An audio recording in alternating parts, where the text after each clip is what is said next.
Dopo aver subito un delicatissimo intervento nella notte, è ancora ricoverato Valerio, il postale 34enne accoltellato nelle scorse ore dal collega Antonio, 62 anni, nel corso di una lite sul posto di lavoro al centro di smistamento dell'ufficio postale di Via Torino, a Mestre.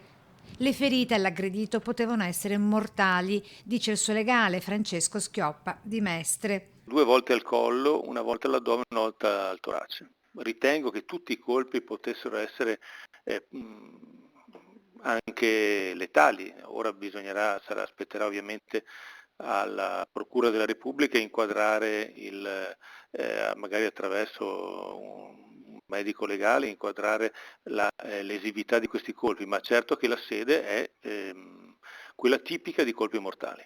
Restano ancora sconosciute le cause di tanta incontenibile rabbia, precisa l'avvocato. A quanto mi è stato riferito, il soggetto aveva litigato poco prima anche con un'altra collega e mi è stato riferito altresì che Valerio non aveva manifestato alcuna reazione rispetto alla provocazione ed era rimasto zitto e fermo senza dare nessun motivo per poter utilizzare la violenza nei suoi confronti.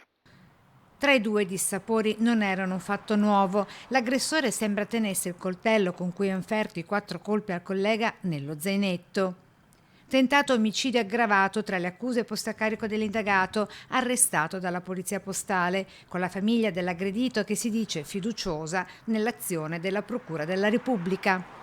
E soprattutto intende ringraziare i colleghi di lavoro che l'hanno soccorso praticando manovre d'emergenza subito e interrompendo l'emorragia, i sanitari ovviamente e la polizia postale che è prontamente intervenuta.